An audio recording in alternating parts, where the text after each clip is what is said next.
Let me go ahead and introduce our speakers. To my far left is Glenn Hubbard. He is the Dean of the Columbia University Graduate School of Business. He served as chairman of the Council of Economic Advisors from 2001 to 2003 under President George W. Bush. Peter Henry is Dean of NYU's Stern School of Business, and he is a book author and advisor to President Obama. Before we get started, I'd just like to get a quick show of hands. How many people in the room are graduates or faculty at Columbia? Any Columbia graduates? Journalism school counts. And NYU. All right, so about evenly matched here. Fortune managing editor Andy Serwer, who's in the front row here, has been billing this as the Great Business School Dean Smackdown. Wow, okay. Hashtag GBS. But we'll try to keep it I guess civil. we should grimace at each other or something. I guess, yeah. Yeah. I think there's a slight home field advantage for Dean Hubbard, so I'm going to start with you. The jobs report in May looked very strong. The Fortune 500 issue copies are on the table. The Fortune 500 companies, for the first time in the 60 years that we've been doing the list, had an all-time record high of profits north of $1 trillion. Looks like the economy is very strong. What's your report card of the U.S. economy? Well, I wouldn't describe the economy as very strong, but I would describe the recovery as having more vigor than some people think. I think the job market has improved substantially, and we're likely to see the unemployment rate continue to fall. GDP growth should accelerate quite a bit into the 3.5% range for the balance of the year. The reason I would describe that as not incredibly strong is normally a recovery would have a better path than that. But to me, the real worry, and I'm not sure the Fed's 100% on top of this worry, has to do with labor force participation rate, which has fallen to non-American levels since the financial crisis. And I don't think current public policy is in line to get those people back to work fast. So I differ with the Fed's stance in that regard. But I think the recovery is well underway. And I think that will surprise a lot of people in capital markets, because a lot of the capital markets, bond markets particularly, are priced for some weakness that I don't see. Dean Henry, I'm going to ask for your assessment in just a moment, but Glenn Hubbard, what do you see as the levers available to the economy in terms of increasing labor force participation? What are the policy changes you would implement in order to get more people back to work? Well, I think you need to do what, when we in the U.S. talk to other countries, we call structural reforms, but in this country we just tend not to do. If it were easy to just use monetary policy to reflate structural reforms, life would be a piece of cake here, Japan, Europe, other places. That's not the case.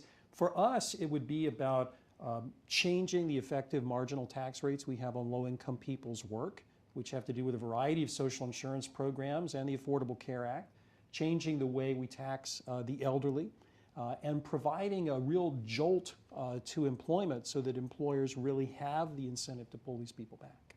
Right. And I want to come back to whether that's currently possible under the political environment we're in now. Dean Henry, how would you assess the state of the U.S. economy right now?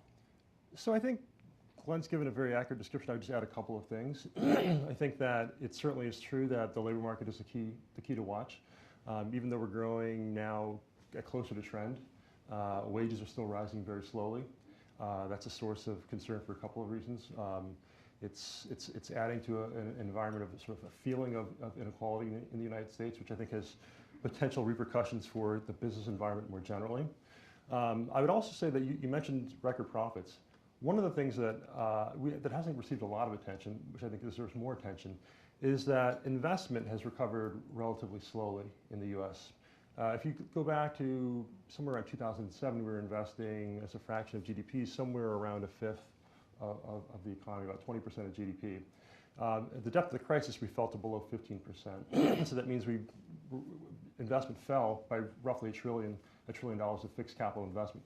Now that's come back, but I think one of the big questions is why, given this record profitability for corporations, why aren't we seeing more investment? And that has implications for the labor market recovery as well, because as firms invest in capital, it makes workers more productive, makes them more efficient, and that ultimately leads to higher wages.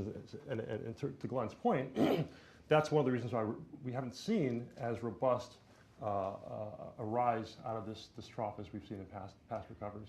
Can I just follow up on this? I think Peter makes a very important point. If you look at this crisis and this cycle, investment is the clear outlier. And the reason is this crisis looked more like pre-war business cycles that were very financially oriented.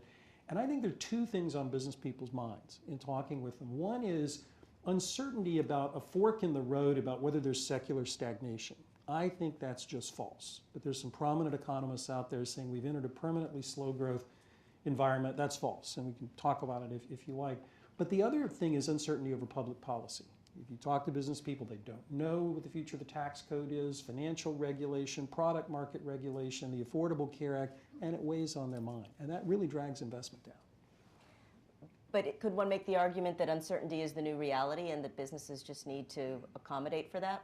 They are accommodating for it. It's called not investing.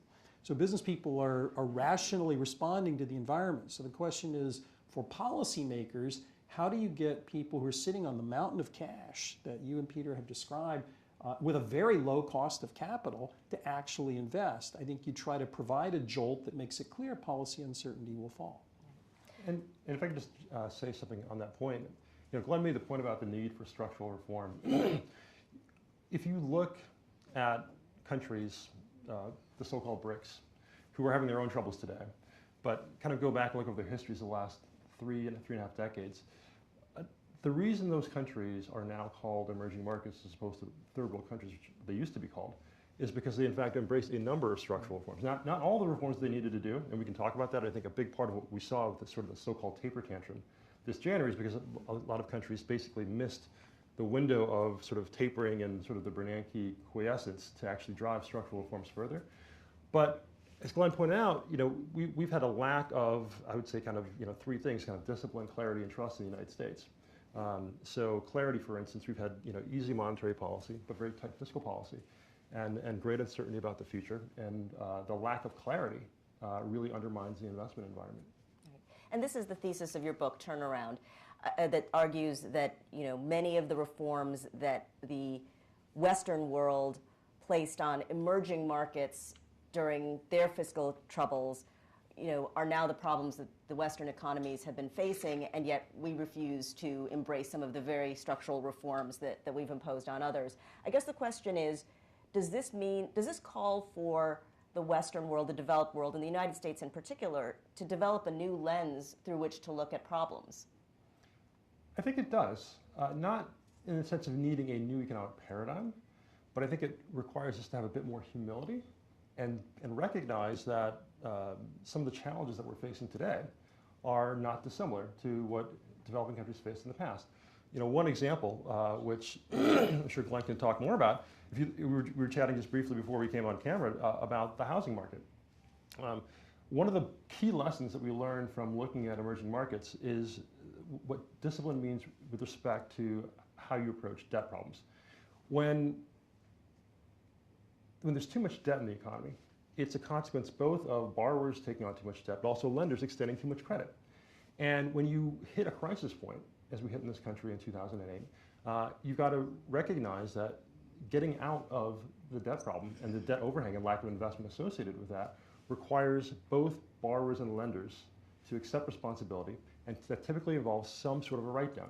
In the third world, it meant in Mexico in 1989, and Brazil and Argentina in the 1990s, something called the Brady Plan, which basically resulted in a haircut, a reduction in the face value of the debt, which led to clarity about the path forward. And very importantly, there was a haircut on the part of the lenders, but the borrowers had to adopt structural reforms. And so it's a combination of recognizing the problem, making important structural reforms that you need to get to drive productivity that lead to a clear path for future investment and recovery. Yeah, I couldn't agree more with that. We've seen this in the U.S.'s change in approach to foreign assistance and the Millennium Challenge account, things like the Brady bond programs, reforms of the IMF and sovereign debt restructuring. I think for the U.S., there's too much attention on this as a problem of economics. And I wrote a book last year called Balance, which I would recommend to you as a great pre-Christmas present. About 2,000 copies to your friends. And the thesis was really, if you look at a series of great power failures going back to ancient Rome, that it wasn't about economics. It was about a political system that calcified while economics moved forward. And that's essentially what we're seeing here. Our political system seems frozen in the face of enormous challenges that are not technically beyond our grasp. 10 economists, you pick them, any party could come together quickly and solve them. These are political problems. We have a question from the audience. Let's hang on and wait for a microphone. And if you could identify yourself. Sure. Yeah, I'm Steve Cohn, editor-in-chief of Media Industry Newsletter. My question is, would a change in administration in 2 years, would a Mitt Romney, who basically ran on the economy in 2012 and lost for reasons beyond that, would that make a difference in 2017?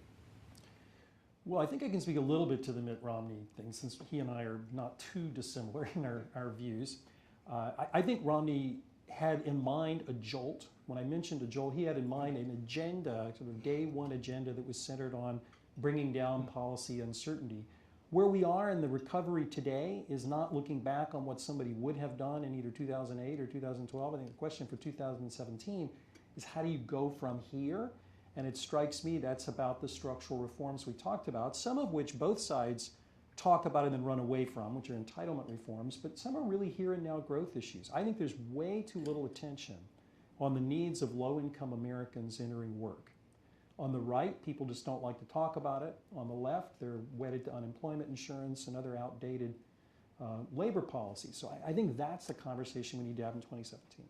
Just to add to that, one of the things that there's very little attention on right now is kind of the long-term kind of labor market issues that Glenn alluded to. In particular, here's a statistic that really is quite striking. So there's so much talk about income inequality right now. There's a lot of talk about, for instance, the minimum wage. And we can have a legitimate debate about whether we should do something with the minimum wage. It's 20% below what it was in real terms when Ronald Reagan was president. But the real issue is that's driving income inequality is the shortage of basically college-educated or high-skilled workers. And this is a longer-term issue. But in my view, especially with not much room to do much on fiscal policy in the short term and monetary policy really sort of tapped out, we should be having a serious discussion about how to increase the number of high-skilled or college-educated workers. And to Glenn's point, that conversation necessarily forces you to talk about access, because we know that if you're born in the top quartile of the U.S. income distribution, you have an 85% chance of going to college. If you're born in the bottom quartile, you've got an 8% chance of going to college. So we need to have a serious conversation about how we're going to transform low-skilled workers into high-skilled workers. Yeah, I just think this is so important, because if I asked all of you, how would you feel about having 50 more Steve Jobs or Bill Gates in the economy? I expect you and probably most of us would say that sounds great. But the inequality debate in Washington is frustrated by this conversation about a handful of people who make so much. I think that what Peter and I are saying is, we really need to have a conversation about why so many don't have access to moderate skilled work. And unfortunately, we're just not hearing that in Washington. That's not a partisan comment. Neither side is talking about it. Wasn't that the old supply side theory though? And you trickle down to,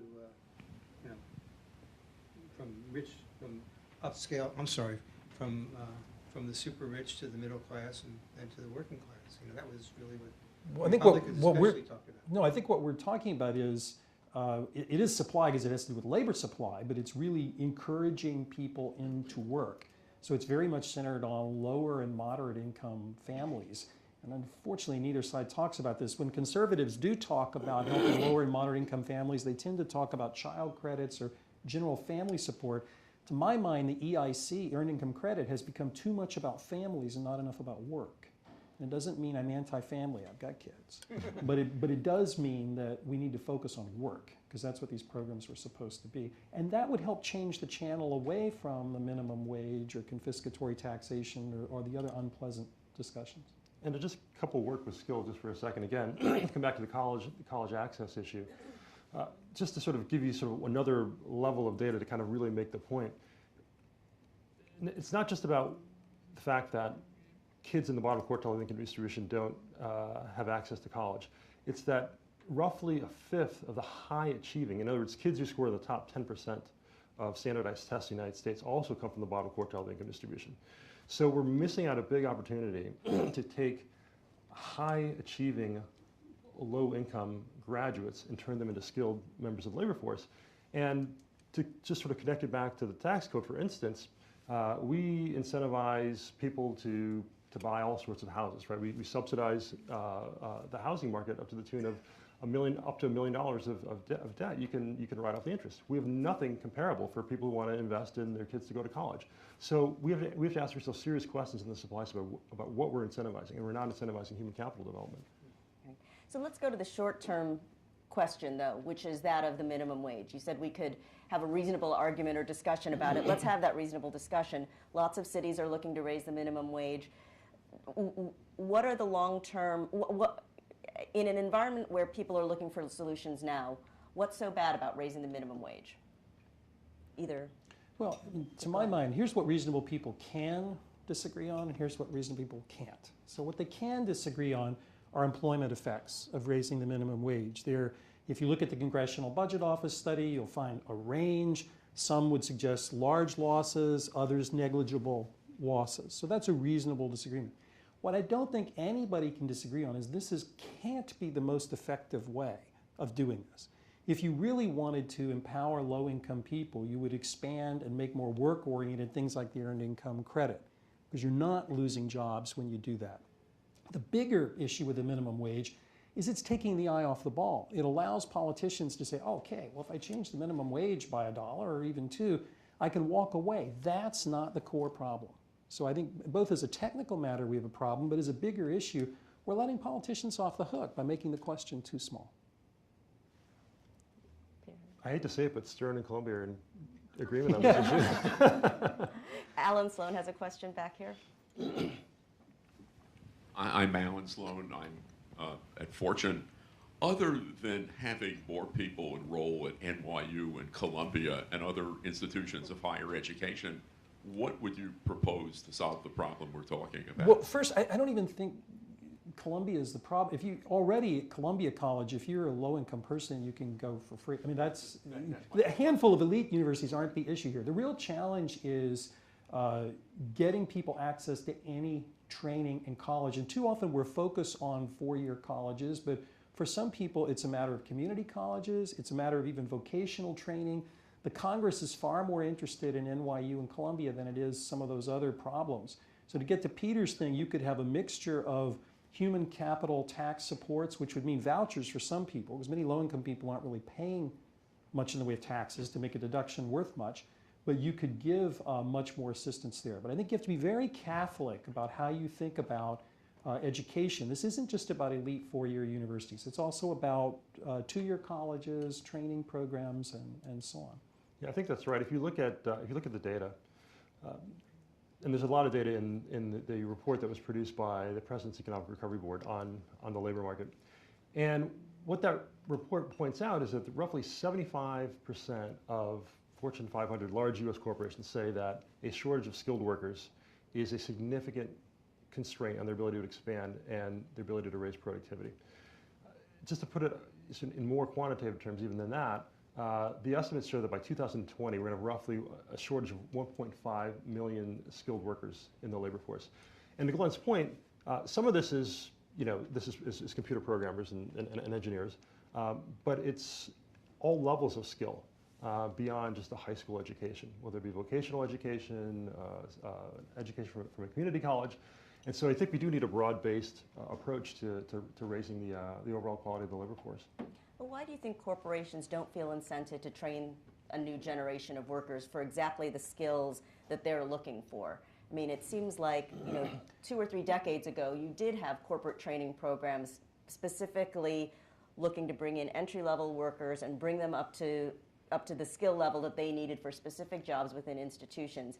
We meet with corporate leaders all the time, and they're wringing their hands about the policy issues, but a lot of them don't seem to be personally incented to But they're rational. train. I mean, it's a public goods problem. So if I'm a corporation and I train people and they leave me in 6 months to go work for Peter's company, I don't get to internalize that. I think what corporations are saying is that obviously for training that's specific to a given job, corporations do that all the time, general training is supposedly what our education and training sectors are for. So I think the way to bridge that gap are public-private partnerships, and you're starting to see that around the country of large employers partnering with community colleges or local universities to deliver that kind of training.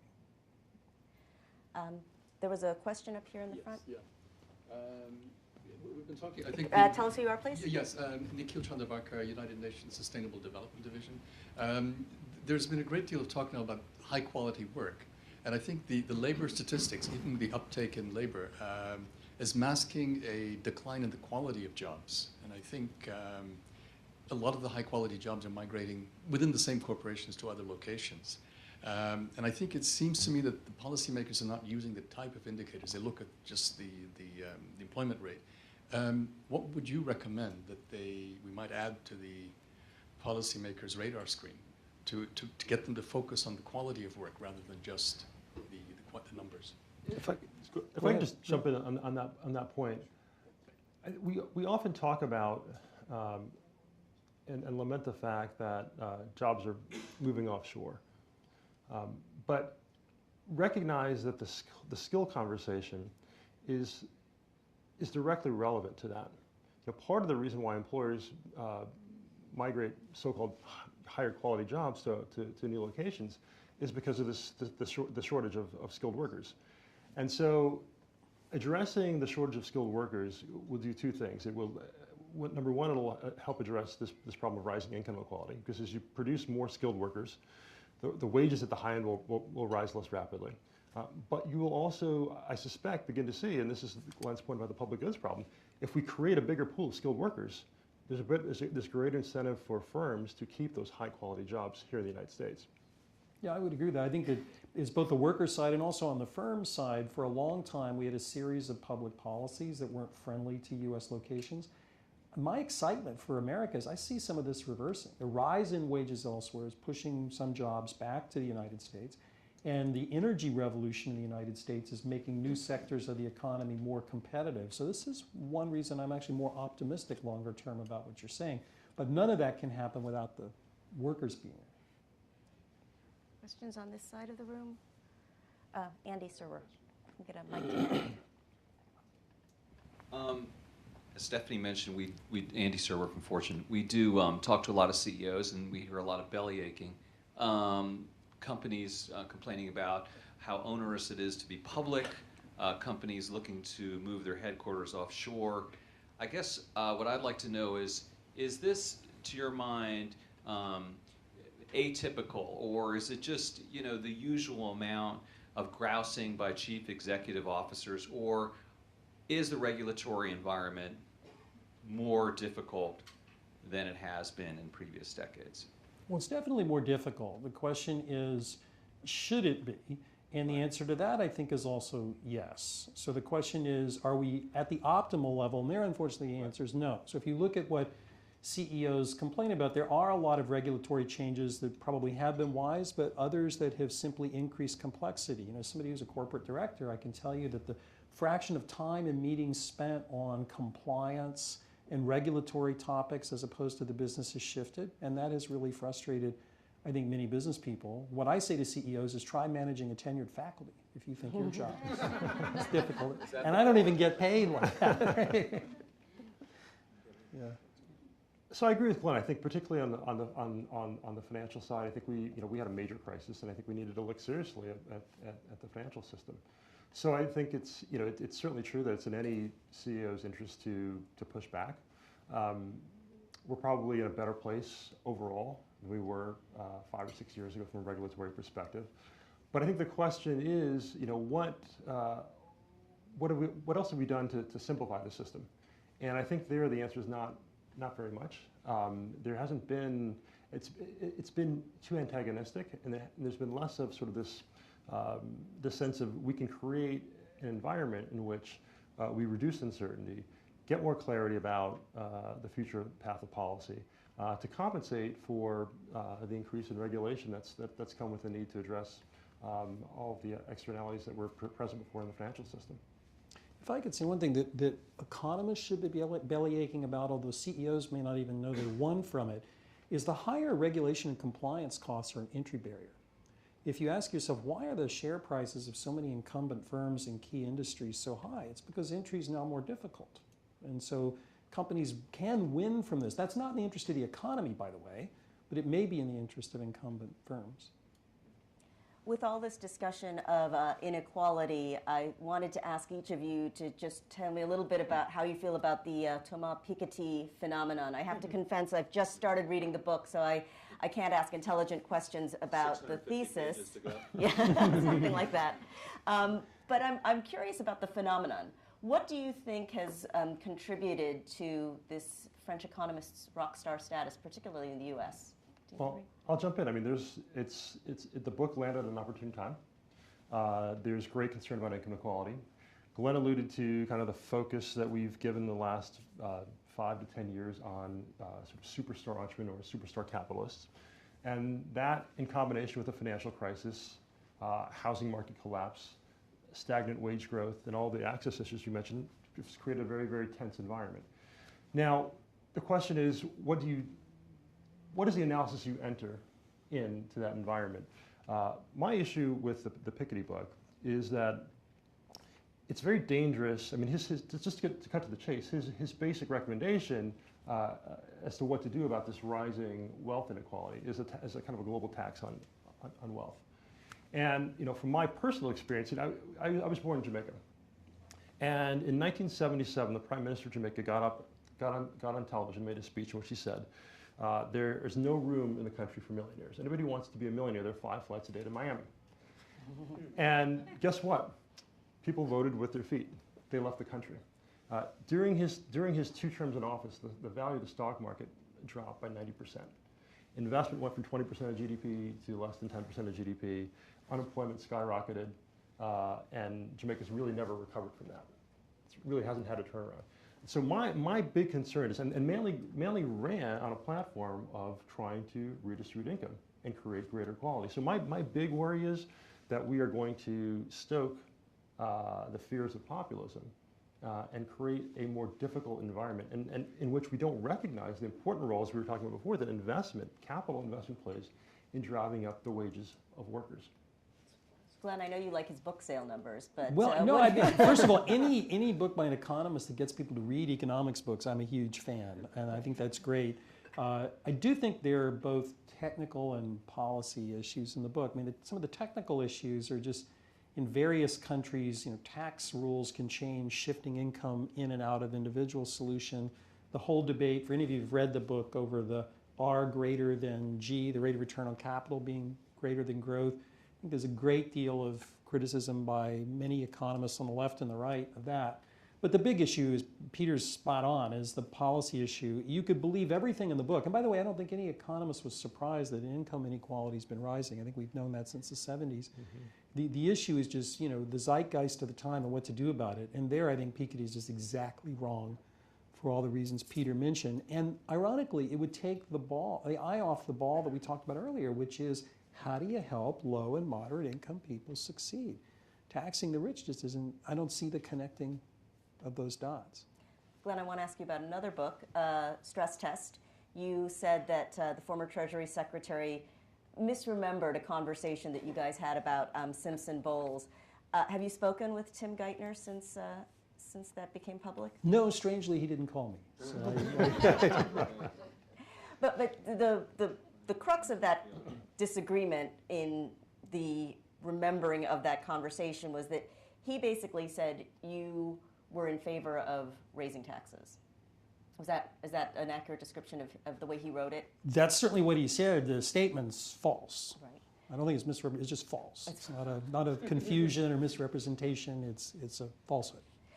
So in the context of trying to address the fiscal challenges of this country, what are your recommendations for raising revenue if raising taxes is not the best way to get it at revenue increases? Well, I think you've missed a step, which is the first order problem for government and for all of us as citizens is, how big do you want government to be? So the government that I have in mind can be funded with roughly the revenues that we currently raise. Now, we need to have tax reform underneath that to be more efficient. If you want the government that's in President Obama's budget, you definitely have to raise taxes. And by the way, you'd have to have almost the same tax reform that Republicans want. You can't have a government as big as this president wants without a greater reliance on consumption taxes. Because the present tax system can't really raise more than 18, 19% of GDP. Because we've seen marginal rates at 90%, at 28%, it's always about the same. So if we really want to have a government that big, yes, we would have to raise taxes. I don't want to sign up for that government. Other questions? Lee Gallagher in the back. Hi, I'm Lee Gallagher with Fortune Magazine. I wanted to ask about Russia. Given that we just have no idea what's going to happen there, and so much capital has been pulled out of the country already, and this is such an important market, especially for multinationals, but especially consumer-facing companies, Ford, Pepsi, it was their engine of growth. And so are we looking at, is that strategy going to be reset for these companies, or is it just kind of a wait and see? I think it's a time of great uncertainty for these companies. I think that one of the challenges in the emerging world, in Russia writ large, is that when you extend yourself in an environment with leaders that are volatile, you sometimes pay the price for that, and we're seeing that right now. So there's always risks associated with putting capital in new emerging frontiers, and I think we often forget that, and that lesson is coming home to roost. I would agree with that. I would just add that Russia is essentially behaving as a petrostate, and so the way to get the Russian leadership more tolerant of other business would be to put at risk the value of being a petrostate. There are policies that we could pursue in this country that would lessen Russia's relative and absolute position in world energy markets, and that strikes me as a conversation we should be having. Otherwise, we're just going to sit on our hands and fret. I wanted to shift the conversation just a little bit to talk about the future of business school education. I keep referring to our Fortune 500 issue, but there's a terrific story in there by Jeffrey Colvin that talks about the future of work and the idea that increasingly it's not just low-end or mid-level manufacturing jobs that are being disintermediated by technology, but you now have computer programs that can do legal discovery. You have computer programs that can drive cars. So all kinds of work that had previously been thought of as undisintermediatable by technology can suddenly now be replaced by essentially computers. With this in mind, what are the kinds of skills and tools that business schools should be teaching future MBAs to make sure that they are going to be leaders and, more importantly, still have jobs in a future in which computers are able to do just about everything? Well, I think the world you described is just downright exciting for any of the top business schools because, first of all, being a great business leader has its principal value in periods of great change. And so then the question is, how do you educate students for that? This isn't the Carnegie Report world. Business schools changed after the 1950s to lure in people like Peter and me, social scientists, mathematicians, and others. I think this is a world where we need to connect more into the university and into practice to teach people how to be flexible, big thinking leaders, because that the robot just can't do. And I think there are a handful of schools that will do that really well, and this next decade is going to be probably the biggest experimentation of my time. I think it's exciting. I mean, some people may be scared. To me, it's exciting. Yeah, I agree with Glenn. It's a multidisciplinary world, and the question is, how do you connect, as Glenn has pointed out, the different parts of the university, and figure out how do you get people who typically thought about coming to business school in the past as a way to acquire specific skills to get a specific job with a specific company. I won't mention a particular company. But how do you get them to think about their role in business school as to become more creative problem solvers? In other words, to identify those places where you can take the technology that's developing, burgeoning all around us, and be strategic about the application of that technology to new problems. So one example would be, in a very kind of broad macro sense, 2.9 billion people are moving into cities over the course of the next 25 to 50 years. Almost all of that net rural to urban migration is going to take place in emerging markets. This is a huge either challenge for the world, because we get cities that are not safe, that are not green, and are not productive places, or we get the converse of that, productive, safe, energy efficient cities. These are the kinds of problems. And by the way, it's related to Lee's question earlier. as you think about risk in large sovereign states, where a lot of these cities are going to have to be built, how do you begin to develop public-private partnerships, rules of the road that will allow investments to happen in a way that doesn't put an undue amount of capital at risk and allows people to diversify? So it's getting finance together with urbanization and thinking about business as a different way of solving big problems facing the world to create value for the world. Do you think this new kind of student that you're trying to attract to business schools, or trying to create an environment that brings in those creative thinkers, will enhance the diversity of your student profile? And particularly, I'm thinking a little bit about gender diversity, which has been a topic in the news as it pertains to business schools, but also more international students, a more diverse group of students, going back to some of the earlier comments, people from more middle-income backgrounds. Will the profile change as the mandate of the business school changes? Well, I think it has to. Just one example on the gender diversity issue. Just in a U.S. context, we know that an increasing fraction of the college population is female, an increasing fraction of the business school population is likely to be female. And if you take into account the fact that the median age at which a working professional woman has a child is at the age of 34, and you look at the average age of a person finishing business school is 27 or 28, and then take into account that the typical evaluation cycle of a professional is around 5 or 6 years, you realize you've got a big problem. And this has been studied empirically by Larry Katz and Claudia Golden, who basically show that women end up having to face a very stark trade-off, and women MBAs in particular end up dropping out of the labor force and have lower lifetime earnings than their male counterparts. So this is actually a national efficiency and productivity issue. We've got to find ways to use the kinds of technology you were referring to earlier to create a more flexible labor force, so we can, not just for fairness purposes, but for efficiency purposes. I agree with that. I think the jobs we're talking about do draw in more women's interest into business school. And I think it's incumbent upon top business schools and employers to work together, as Peter said, to create this, because it does us a little good in schools to say, okay, we have X% women. For us, that's between 35 and 40%, depending on the year, but then have recruiters not structure jobs in a way that makes those women successful. And just to connect to the point that we were talking about earlier, if you're talking about investing in human capital and having a serious conversation about subsidizing investment in human capital, and then you're essentially making a bunch of that capital obsolete for 10 or 15 years during child rearing years, that's a potentially big loss to the economy as a whole. Question over here. Hi, I'm Jessie Hempel. I cover technology for Fortune. And the industry I cover, it's a badge of honor not to complete college, let alone professional education. The founders like to say, oh, I dropped out of Harvard. You talk about a multidisciplinary approach to problem solving in higher ed, and I want to know how you're going to ensure that business school is the place where people need to come in the first place in the future.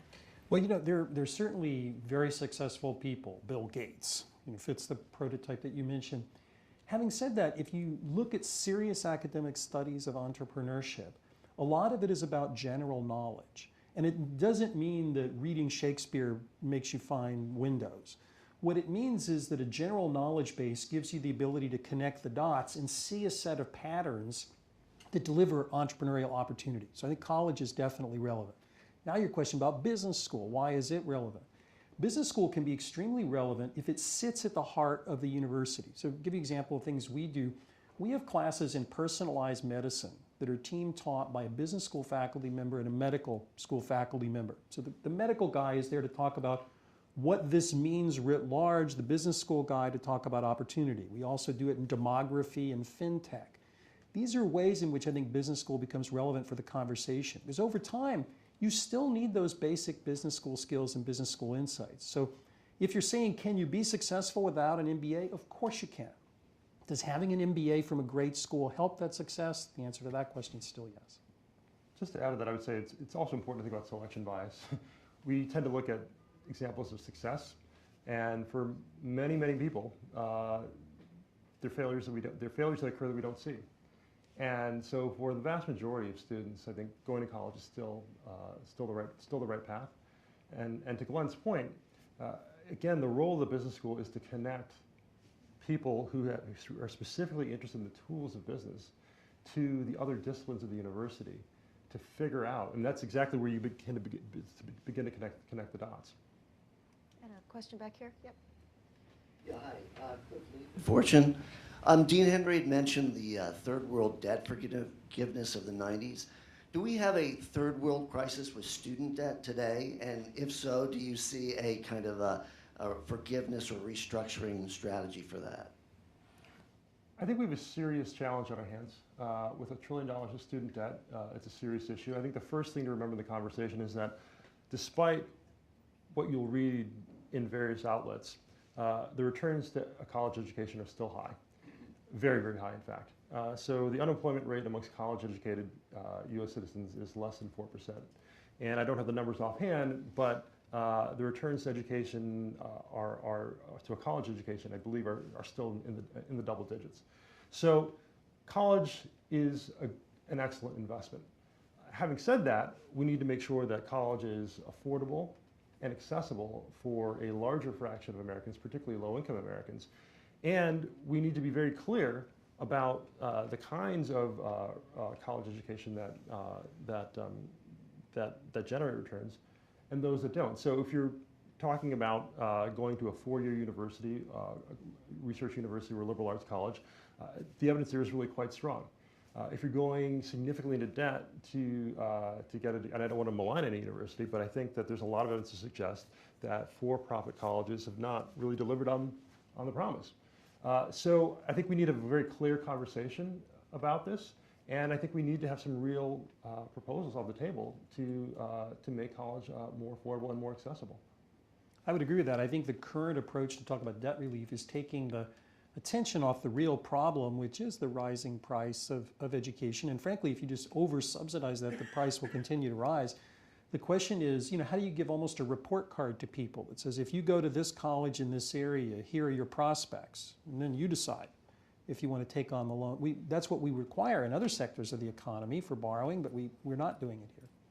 And just to add something to that, since Glenn mentioned the price of college, I would just make the distinction between the price of college and the cost of college. So the price is what students actually pay, and the cost is actually what it costs to provide the service.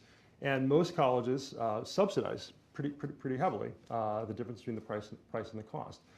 And there's a myth out there that the cost of education at places like Columbia, NYU is rising because Glenn and I and other administrators are hiring lots and lots of administrative people that drive the price. That's not the reason.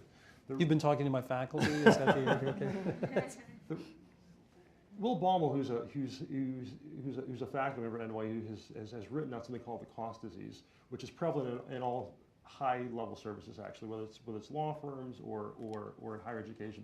And the key issue is that the same forces that are making this world such an attractive place to be an educated person, globalization and technology, are driving up the cost of highly skilled workers. The demand for people who have a college education is rising because they're the ones who can do these knowledge jobs that require this greater flexibility and the ability to connect the dots. But the people that get hired to teach great students are in the far right tail of that distribution, and their prospects are rising more rapidly than anyone else's. So the key thing that we need to do, again, is to increase the supply of people who can teach at universities, and that's a very slow response over time. There's a real lag there. Does that require some reform in the whole approach to recruiting and promoting faculty? I mean, if you want to create an environment that brings in more people, that increases the supply of faculty, does that require tenure reform, for example? Well, I think for us what it's meant is, what do we mean by a faculty member? So we've done more experiments with using people in the university married to our faculty, technology that can take part of a class and put it online so the faculty member, same good person that Peter described, can see more students physically. So I think there are ways to do that. Issues of contract reform and tenure reform, those are industry issues. In NYU or Columbia or any other school, that's not something we can discuss. But I think we can all use our faculty smarter than we're doing it now. Yeah, I think Glenn makes a really good point. Technology is going to be a really important complement to the way we do things, not a substitute. And so if you're facing exogenous forces, i.e. technology and globalization, that it's driving up the cost of highly skilled workers, i.e. faculty members, then you've got to be really disciplined about using those faculty members in the highest value added way possible, which means thinking about using technology in a way that substitutes out some of the things that were previously done in classrooms, i.e. writing at a whiteboard. People refer to this as flipping the classroom, and creating an environment in which when you're face to face with Glenn Hubbard or Stephanie Mehta, you are getting the most out of that time. And so we're interacting with faculty in a way that's in some ways more like graduate students, PhD students typically interact with faculty, working on projects, faculty acting as mentors. And so that the things that can be learned offline are learned offline so that you're maximizing the value of that face-to-face time with a very expensive input, i.e. tenured faculty. Right. Will online in some way change the equation around the push that was trendy a few years ago to build campuses internationally? It seems as though there was a push to build, particularly in the Middle East, but also in Asia, and I know that your institutions have done that as well. Does online seem like a more efficient way of reaching the international market? I think you've got to make an important distinction. There's content, which technology can do a very good job delivering, but an education isn't just about content. It's about social interaction around complex issues. So yes, learning how to connect the dots, but also learning about how to communicate with others about your view about how to connect the dots, and learning how to interact on very complex issues with people of multiple perspectives. So the reason why it's so important to think about the globalization of higher education, I think can be expressed pretty simply. So the sort of the late 20th century in some ways was all about the arbitrage of sort of financial markets and low-skilled labor markets, right? So movement of manufacturing offshore, movements of capital internationally to arbitrage rate of return differentials. The 21st century, especially around the conversation we've been having, is going to be, it's going to be very, very important to be able to bridge cultural differences, right? So cultural arbitrage is lumpy. It's not like financial market arbitrage. You've got to be able to understand how to create value with teams of people in different places, potentially from different backgrounds. And that's not just, learning contents alone will not allow you to do that. And so I think having, in the case of NYU, having a campus in Shanghai, having a campus in Abu Dhabi, gives our students a chance to go to different locales and to move around the world and interact with students from a completely different context, different background, but also learn in environments where the norms are completely different. And that will be the reality of doing business in the 21st century. Yeah, I would just say that, first of all, Columbia and NYU actually have different strategies. We do not have global campuses. That's a matter of policy for the university and certainly for the business school. We believe that partnerships that generate global classrooms around the world, we have global centers all over the world in many places, but we don't believe in having an individual campus where the faces wouldn't look as global as at Columbia.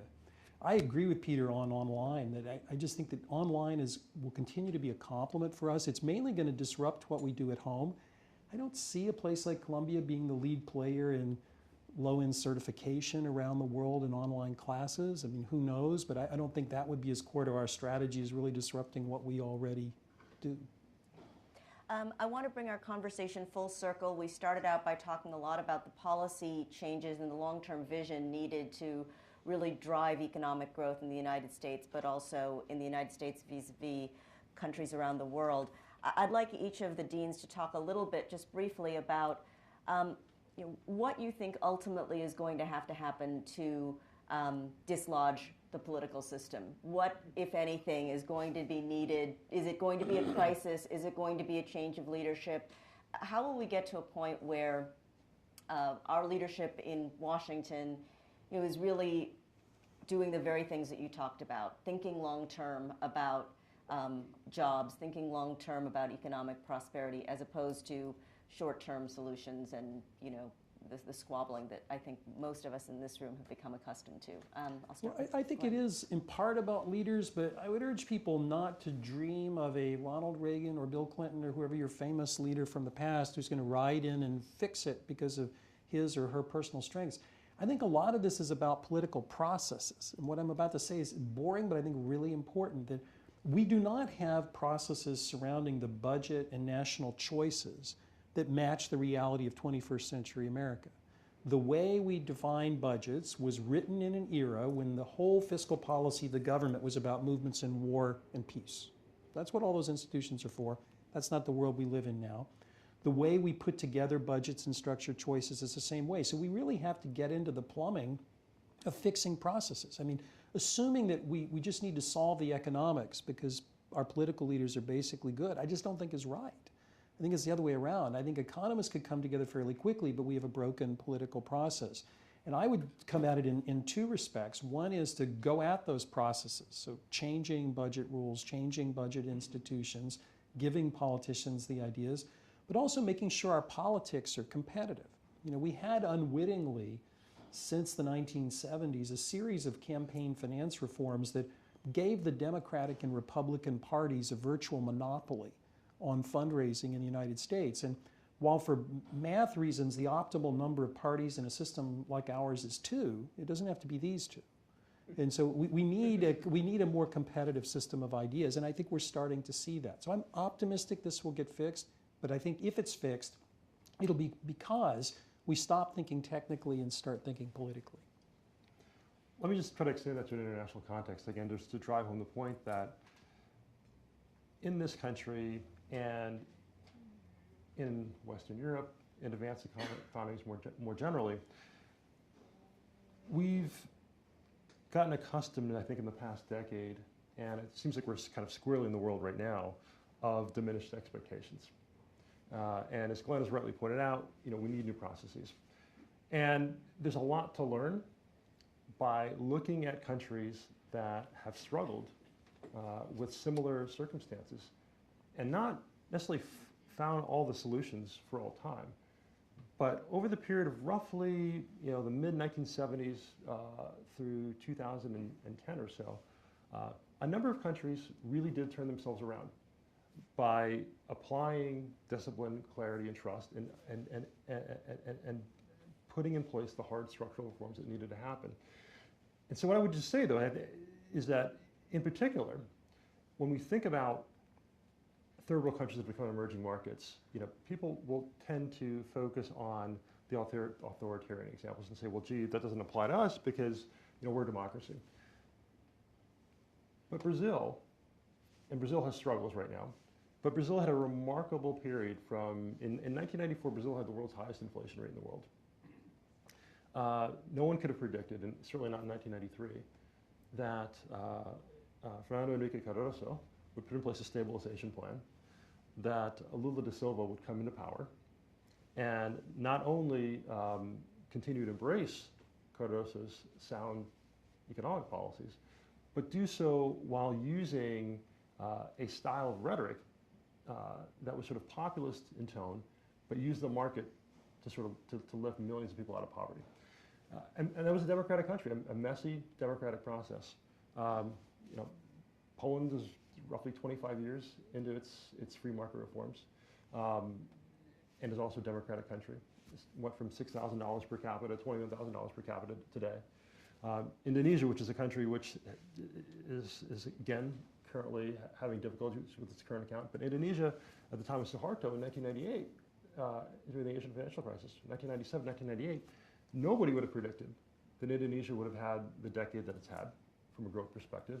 And no one would have predicted that Indonesia was going to be a democracy, a struggling Islamic democracy. So my point is, just to connect it back to Glenn's point, we need better processes, and we should hold ourselves to a higher standard, because if messy third world countries, so to speak, can solve their problems and find a way within democratic systems to generate discipline, clarity, and trust, then we ought to be able to do that too. And by the way, it's not even just going to emerging markets. Both Sweden and Canada, in the past 20 to 25 years, made major process reforms and turned countries around with national policy. So it's not even just emerging markets. If Poland can do it, why can't we? Absolutely. Campaign slogan. Before I thank our panelists, I forgot in listing all of their wonderful bona fides that both of these gentlemen also have very strong Time Inc. ties. Glenn Hubbard is about to become a Fortune.com contributor, I believe. That's going to be announced very shortly. And I just learned that Peter Henry is a former Sports Illustrated for Kids intern. Okay. So Slightly less august. adding to their robust resumes.